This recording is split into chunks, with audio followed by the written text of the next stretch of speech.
Hello and welcome to this next tutorial for Substance Painter.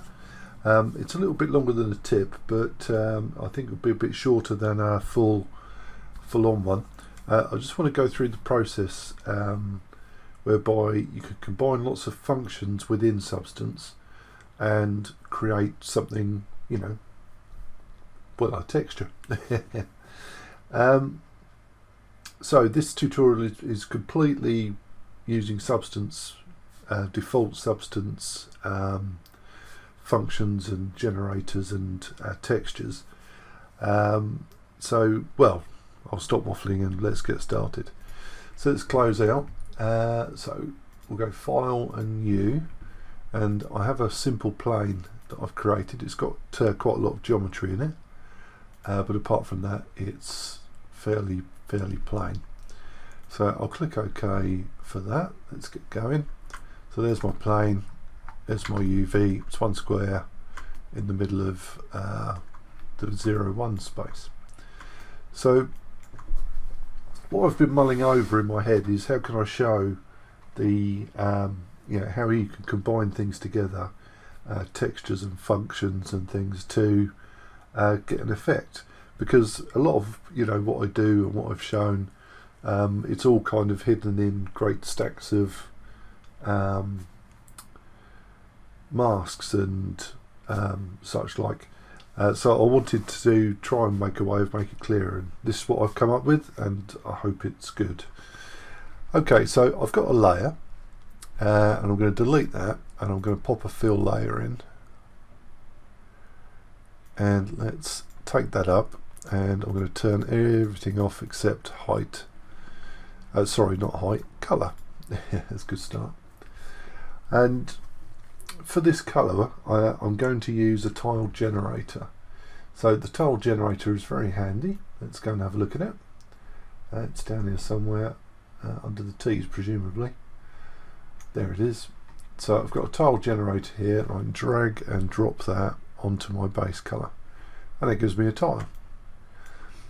So just a few look at the or a quick look at the some of the parameters. We have a position and a contrast. So if I increase the contrast, it should get harder, and if I adjust the position, it has a similar effect. So there we go. I expect in conjunction I could probably get some good effects with that. But what I wanted to look at was, first of all, the pattern type. So pattern type, we have lots of different options. So we have square, we have disc, and paraboloid. So you could use any of these to get some sort of effect that you want to use. But what we're going to use for this is an image input. So with the image input, what we could do is plug any image into this and it will tile. So at the bottom we have our custom pattern, and for that I'm going to use this weave one. I'm going to kind of make a a floor, a steel floor with kind of patterning in it to stop you slipping, but this isn't limited to that. It's limited to your imagination and what you can combine together to get what you want. So let me drag this over, and as you can see, it's tiled that single tile into our texture space. So on top of that we have our pattern transforms. So we can change the number of tiles. Whoops, perhaps 4 by 4. We can change our middle size and vertical size, so that kind of skews your picture. I generally leave those alone. What I do is I generally take the scale down a little bit, and that gives me kind of a plate feeling between the two. Similarly, if you were doing like a floor tile or a wall tile, you could get your grout in there. And then we have some variations.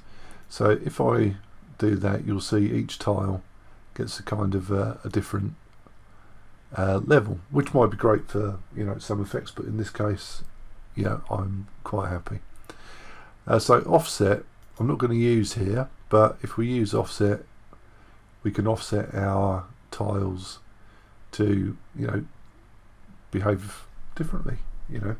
I mean, this one, you know, you're not really going to see it, but you know, it's there if you want it. We have luminance, which I don't use, and rotation. We can put a free rotation in, and a free rotation random, and we have a fixed rotation random, and we have a fixed rotation option. Yeah, I generally don't use that particularly in here. I do when I'm using Substance Designer, but not in here. Okay, so what else have we got? We have a mask and a blending. So the mask, we can put masks in. So we can have tiles on every other one, for example, with a checker mask. We could have a horizontal mask, or we could have a vertical mask. And whatever a quincunx flip mask is, I don't quite know. And we can have a random mask to take out, you know, random tiles depending upon what we're doing. And we have a blending where we can take our opacities down. We can change our background color, which, you know, changing it to a mid-grey probably is not a bad idea here, but I'm going to leave it as is. And there we are. And of course, because we're using a custom pattern, we have all those options to play with as well. So we have a tiling option on this, so I could make even more plates, or we have a histogram contrast, so I can sharpen it up, and an invert and a rotate. So lots of options to play with, lots of options to work with.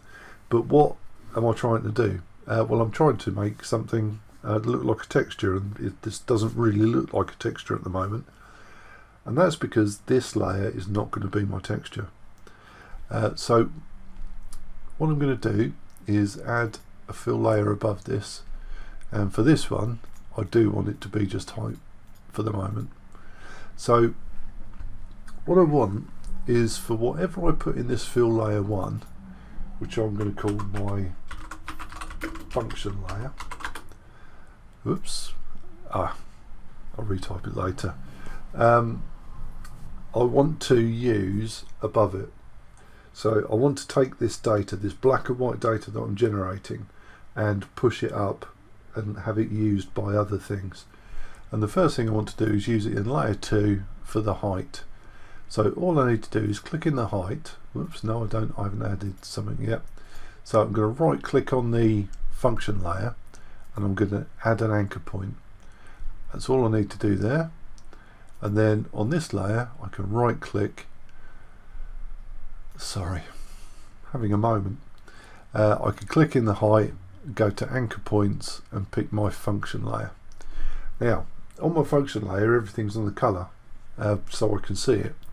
So my reference channel needs to be base colour, and I hope you saw it then, but the bump started, it's started to displace.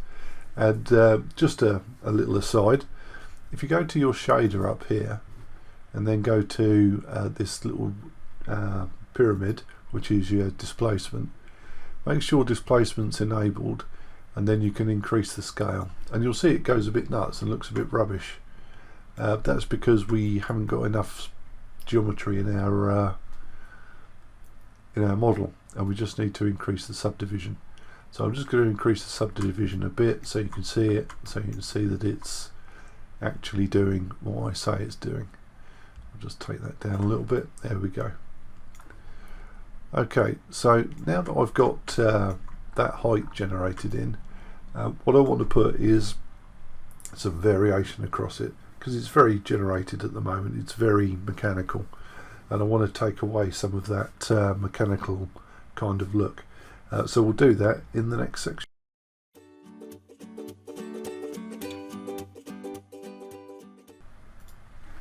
Okay, so we're going to add some variation to this to, make it look a bit less mechanical and horrible. And bear in mind, I'm working on the height at the moment, but this data we can use elsewhere as well. So on our function layer, I'm going to right click and add a filter. I'm just going to make sure this filter is dragged below my anchor point. Okay, so we have lots of filters to use. We could do all sorts of things. So first thing I'm going to do is blur it. So blur is exactly what you think it is. Let me turn that off. It's just a blur, so I can blur that out as much or as little as I like, and I just want to blur it enough so that this peak at the top isn't quite so pointy. So I'm just going to take that down a bit. There we go. And if that's too much, not enough, or you've got the kind of shape you want, but it's not doing, not going up as much as you like, we can adjust our scale to bring that back up again. Okay, so that's that one. Let's get rid of that, and then I'm going to add a second function. Where is it? Add function. Sorry, filter. Got function on my brain now. And for this filter, I'm going to use a warp. Sorry, my brain. So you'll see what this warp is doing currently is kind of eating into our metal plate. It's not smooth, and we can adjust the intensity of that, depending upon what we want. And I don't want it to be too much. Yeah, that should be about right. Let's go the other way. No, let's take that back down again. We can activate a directional blur if we want to, and I think that is quite nice because it's going on the edges but not on the very white bits at the top, or not so much anyway. And that those tops would be worn, so they wouldn't necessarily have any they wouldn't have any ridges on them. The other thing we can do if we wish to is add a custom noise. So let's go up and find something that's particularly noisy.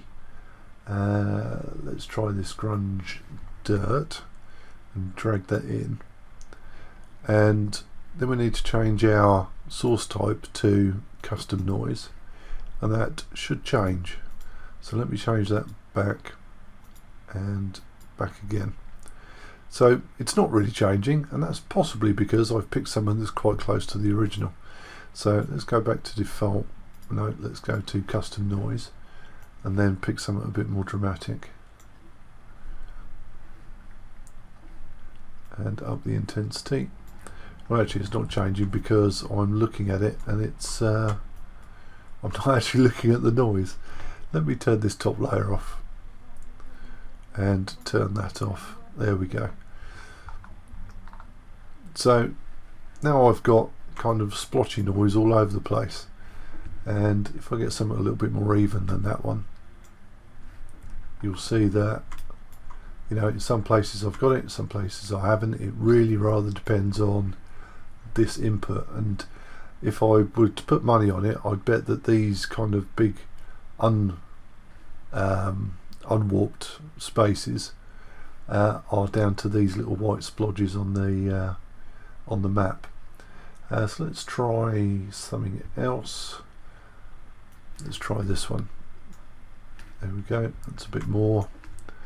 And because I've got this custom map in, I could always invert it if it was too much, and I could always adjust the intensity down so that it doesn't look quite as crazy as that. Okay, so let's pop directional warp back on again, and actually with the custom input that just overrides that completely, which I didn't know, and now I do, so brilliant. Okay, so let's turn our other one back on again, and now you can see that it's all a bit messed up. and that's because that extra detail, that extra noise is just overwhelming it a little bit. So what I'm going to do with this warp layer, or this warp function rather, is just turn it down a little bit until I get to some sort of level where it's not going nuts. There we go.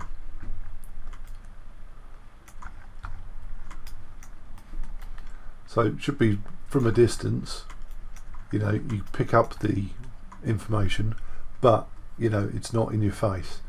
So let me turn this warp off. So it's definitely there. If I turn it off and on, I see a difference.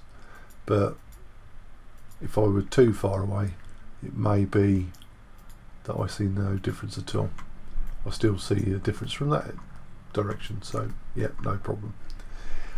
Okay, so now we've got some kind of variation in here, which isn't, you know, just simply black or white. I'm going to put another filter in. So I'm going to right click here and add a filter, and we'll drag it below the function layer. And for this filter, what I want is the blur slope. So let's drag and drop that in there, and you'll see that that really messes up the blur. So blur slope, again, we can use a custom noise. Gives us the ability to blur in a very strange looking way, and if I turn the top off, you'll see. So as I'm adjusting, oops, that's not what I meant to do, that one's what I meant to do, you'll see it kind of blurs locally and, you know, almost faceted.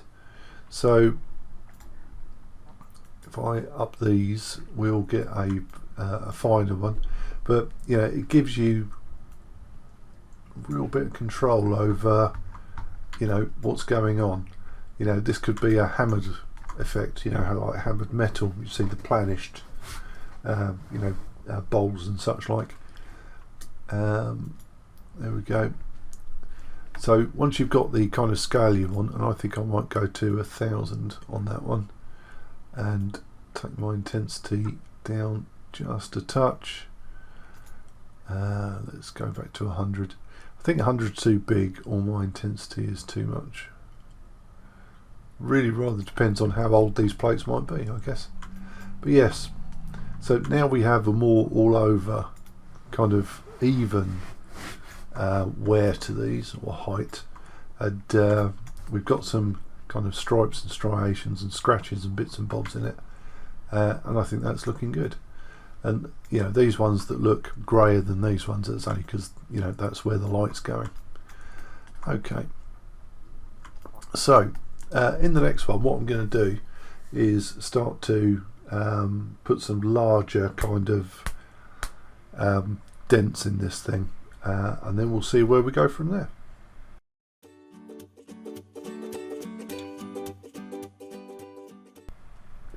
Okay, so let's have a look where we are.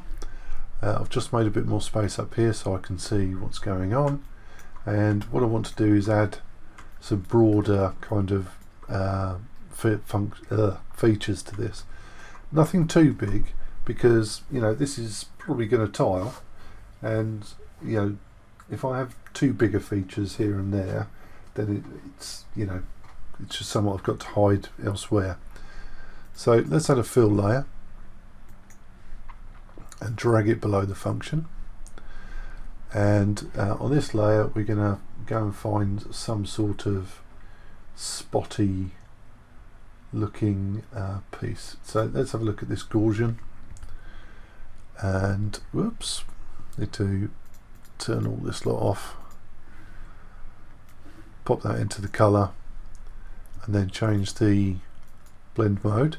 Obviously this is the wrong way around, so I'm going to invert that, and now we've got this kind of variation across the whole thing, but it's too strong. So I'm going to take the balance down, you know, just so it takes some chunks out here and some chunks out there, you know, real kind of scuffs in the whole thing. So you see we've got a few bits there, nothing too drastic. and of course we have our noise parameters which we can mess with, so I can change the scale. As it gets bigger they'll get smaller. I can change the disorder, which is going to roughly change, you know, the positions, but you know, just get it to a point where you're happy, and there we go. So I would prefer to have some sort of option here to add levels to it, and I'm not sure I do. No, I don't. I can't go down that far. Never mind, because what we can do, you know, I was going to try and get the greys greyer so that these chunks weren't quite as big as they are. So all I'm going to do is take down my opacity to get it to the point where I want it. There we go. Now we've got the odd chunk here and there, but it's not, you know, taking the whole step out, if that makes sense, or the whole ridge. Okay, so what else can we do? Well, we could do all sorts of things. We could build this up as much as we like. You know, we could sharpen it, we could you know, blur it, we could, well, we've already blurred it, but we could blur it some more. I'm just going to go over to the filters just to see if anything catches my eye. We've done the blur and the blur slope. We've got lots of colours there that we don't want to do. Glow, glow, glow, transform, sharpen, triplanar and warp, we've all used those. Well, we haven't used transform, but I think we're okay on that one. So the last thing I really want to do then is kind of add something which is broad but not really affecting too much. So I'll add a last fill layer. So it's right click, add fill, drag it below my anchor point, and we'll set it to multiply. And this time I want a really kind of broad noise, nothing too directional, something a bit swirling perhaps. We're looking good down here. So this grunge damage, perhaps let's pop that in the base colour and then turn everything else off. So once again we've got it kind of destroying our thing because it's too strong. So I can take the balance down on that, or even take the balance up in this case, and the contrast to make it sharper. We could invert, which we don't want to do. Unless taking it down and invert does. No. We can increase the amount of waves that are as part of the function, and divisions to get a kind of look we want. That is obviously isn't the kind of look I want, so I'm going to take the blending down until it's just about visible. There we go. So now I've used several functions, or a few functions and some layers, and we've got our height level. So if I turn this off, you'll notice I still see the height. So, you know, this layer does not have to be turned on for this to work. You can work on this and build it up. The, you know, the black and white information in it is irrelevant. It's not going to be shown.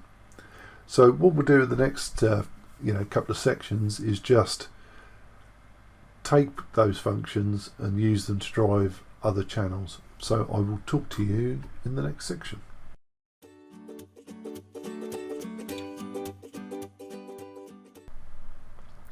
Okay, so I'm going to turn that one off and turn that one on and start to think about what I can do with it.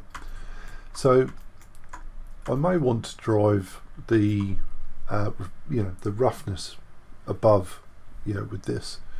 So all we need to do is on our other layer is add our roughness, and exactly the same, set the anchor point and pick the function. So now we should have, in this case, really kind of reflective black bits and non-reflective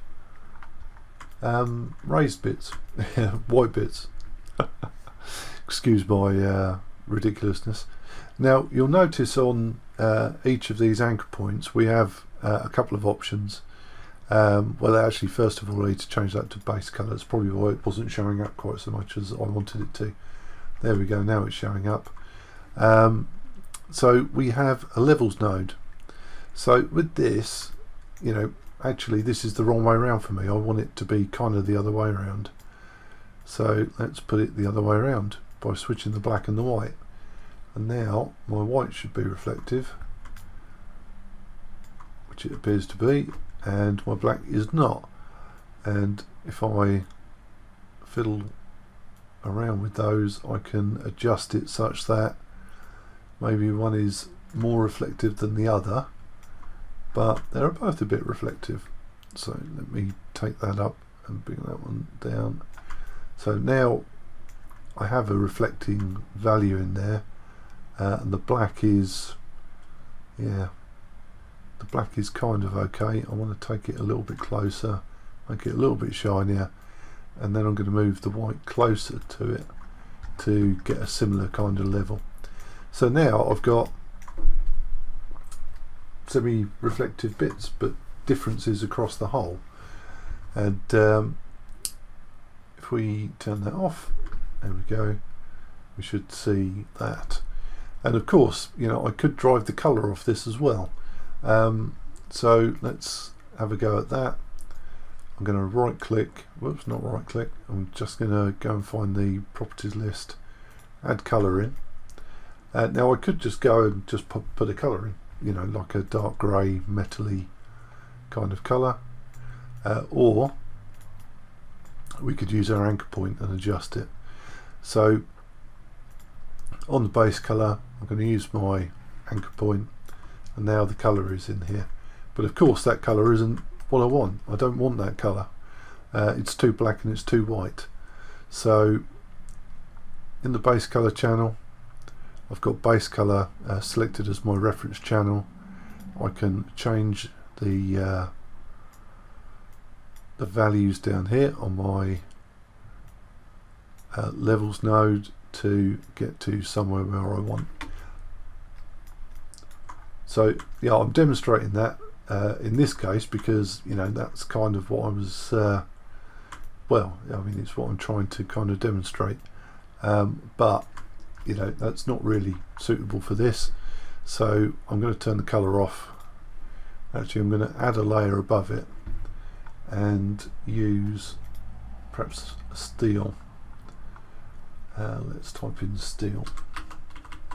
So I'm not doing this completely with, you know, the functions and such like, but I'm trying to sort of get as much as I can in there. I'm going to turn off my displacement for the minute, and that's what we're looking like. So yeah, let's pop that back on, but just reduce the value. There we go. So it's all uber shiny at the minute because essentially this is denoting what my roughness is. If I turn that off, then the roughness will come from my layers below. And metal, I will actually no, I'm going to drive that. So on my layer down here, I'm going to drive my metal with this, and we'll, whoops, where is it? There it is. Metallic and anchor points. Pick my anchor point, make sure it's using the base color, and then that's going to drive my metallic options. Obviously some of this now looks metallic and some of it really doesn't, so once again we're on our alphas, we're on our levels node to get it to where we want it to be. I think that will be increasing black until it's a bit short. I don't want it to be, I don't want these to be completely matched up because then that's just a single value. I just want to adjust it to put some variation across the whole. Okay, so let's go and have a look at a render of this now. So into the render room, let it think about it for a while. My eye ray is warming up, so I shall fill. I think I've perhaps got my settings a little high, or I'm overtaxing my machine, whichever comes up first, but I can hear my fans booting up now, so I suspect it's not very far off. So yeah, there is all sorts of things you can do with this. I'm not saying this is the only way to use it, but you know, building up that level of detail on a layer, on a single channel, means you can reuse it anywhere. And that's what I've been trying to work out in my mind, because when you create a layer of for a metal layer, I wanted to have the same function in every slot, in some slots, but I didn't want to keep copying and pasting values, so I wanted to come up with some way of creating like a generated function, and reusing it in multiple places. And well, this is what I came up with essentially. Sorry, I was just came in here to put a clear color on this. So yeah, that's kind of what it looks like. And I can reuse and reuse and reuse that that stack anywhere in my list, anywhere above it, no matter how many how high I go. I just need to keep referencing that that anchor point. So I've got one final little trick to show you, and we'll do that in the next section.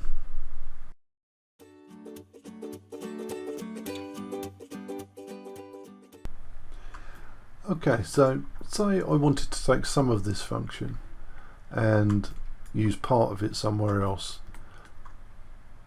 but not the other parts. So say I wanted my tile with the blur and the warp and the blur slope to be a channel elsewhere.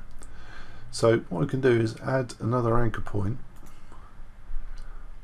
and I can drag that to just above my last required function. It's driving me mad now. So I thought it's still got caps lock on. It's because I've got fat fingers. I'm always pressing it. Function layer A. So just the first bit. So in a layer above, I can use that part to drive something. So if I say went on to a new layer, and actually I wanted this initial function just to be defining my general height, and I wanted to use that in some other fashion. So depending upon which one I wanted, and let's go color in this case, and I want to darken the lows and lighten the highs. So let's go to our anchor point and pick function layer A, and now it's doing that, but it's not including any of the other data. It's not including this noise at all. So if I turn everything off, we should see that it's only doing that. And if I move this down, it should take out everything underneath, above it. So you see now I've just got my blurred one, and if I go to the bottom of that one, I've just got my tile. So you can put that anywhere you like and use it to control something else. You don't have to control the whole stack, is what I'm trying to say. So let's turn these on, except this one. And now because I don't want this to be complete, I'm just going to tone that down until it's about where I want it. I've just got colour on it. Yes, I have. Excellent. I could even do a multiply on that to get, just experiment to get the look you want, essentially. I don't think multiply is what I want. I think normal's fine. I just need to drag it down. There we go. Okay, so I mean, this isn't the end of a texture by any means. This is the basis of a texture. So, you know, if you build something, say for a wall tile that you want to, you know, use and use and use again, you don't want to have to build it every single time, save it as a smart material, you know, and then build your additional bits of texture on top of it. You know, I mean, everything above this is me messing about, essentially. The only thing I really want is this, the function. So you can delete all of this and just save this bit, and that will give you your anchor points. It gives you all of your functions, and then, you know, project upon project upon project, you can use it for what you want. Let's rename this one. Let's make sure I haven't got my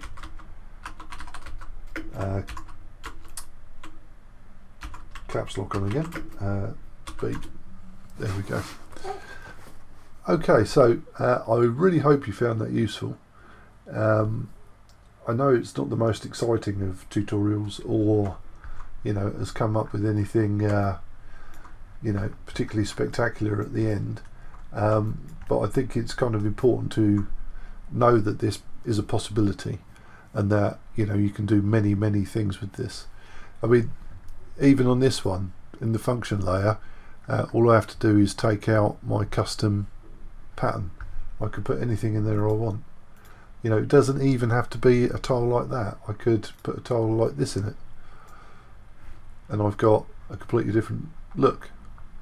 You know, I could you know, put another tile generator in if I want. I could do all sorts of things. You could do anything you like, and, you know, you'll get all sorts of different you know, functions and procedurals and, you know, opportunities out of it. I'm trying to find something that's particularly sensible. I'm not sure I'm far down in the alphabetical order yet. Marble's what I'm looking for. Come on, I know you're here. Plasma, you must be above it. Messy, all getting close. Marble, there we go. Let's pop a marble tile in there. Just need to invert that, I think. There we go. So yes, you could do all sorts of things. You know, build it up, build up your generators, you know, build up your things. And I don't know if you'll notice, but, you know, when you use the blur slope and really jack up the intensity on these particular kinds of tiles, where you've got a very distinct kind of difference between them, you can really use that to break up edges and, you know, get a good look. So I'll stop waffling. I hope you find it useful, and I'll talk to you in another set.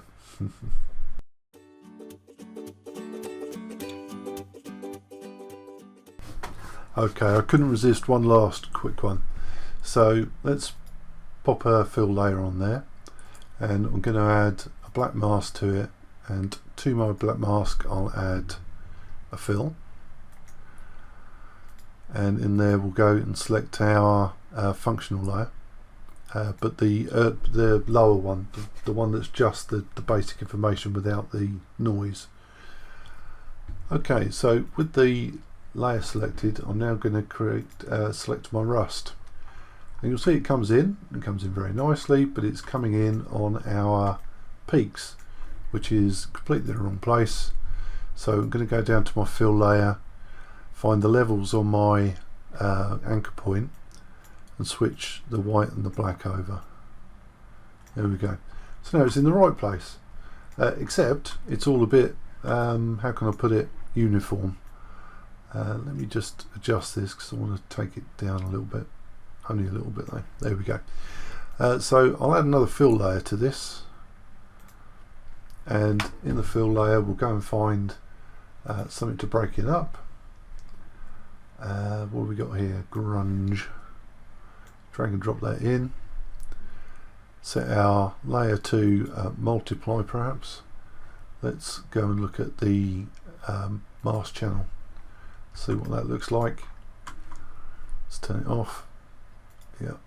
So I want it to be mostly white as opposed to mostly black. So I suspect I just need to invert this one. There we go. That's better. And now I've got some variation in there. Not much though, so that's probably not the right one for me. Let's drag this one in. And once again, I'll probably invert it. And I can see that I've got some variation, but it's not enough. I'm just not finding the right texture. I'm ever so sorry. I think this one might do the job. There we go. Let's try and invert on this one. And now I've got, you know, much more kind of random patches of rust all over the place, but not on the peaks, which is what I was you know, really trying to avoid. So let's actually take this down, take perhaps this up. Now I get a bit of a mix of both. So yeah, just adjust as you want, find your right grunge map to, or you know, whatever map to do the job for you, or do the job you want it to do, and then we should be good. This one should give me a kind of more spotted effect there. And then I'll just go back to my fill and adjust my levels until I can see what I want. Yes, so that's how you put, you know, use it to do something else. Put rust kind of where you want it, you know, as opposed to everywhere or nowhere, or you know, whatever. Okay, so that's really it this time, although I might experiment with this, and I will talk to you in another set.